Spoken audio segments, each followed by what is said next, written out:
₹5,000 SIP 24% return 25 ವರ್ಷ ತನಕ. Result 8 10 ಕೋಟಿ ತನಕ. ಸೊ ಇದು ಜೋಕ್ ಅಲ್ಲ, ನಿಜವಾದ ಡಾಟಾ. 1999 ಒಬ್ಬ ಸಾಮಾನ್ಯ ವ್ಯಕ್ತಿ ಇನ್ವೆಸ್ಟ್ಮೆಂಟ್ ಮಾಡಿದ. ಸೊ ಅವನಿಗೆ ಸ್ಟಾಕ್ ನಾಲೆಜ್ ಇಲ್ಲ, ಟ್ರೇಡಿಂಗ್ ನಾಲೆಜ್ ಇಲ್ಲ.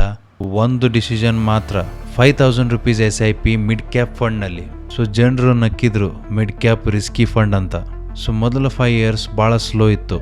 ಆದರೆ 10-15 ವರ್ಷ ನಂತರ ಕಂಪೌಂಡಿಂಗ್ ಸ್ಟಾರ್ಟ್ ಆಯಿತು. 9 ಲಕ್ಷ ಇನ್ವೆಸ್ಟ್ಮೆಂಟ್ ಆಗಿದ್ದು ₹87 lakh ಆಗಿತ್ತು. 25 ವರ್ಷ ನಂತರ ₹15 ಲಕ್ಷ ಇನ್ವೆಸ್ಟ್ಮೆಂಟು ₹8-10 ಕೋಟಿ ಆಗಿತ್ತು.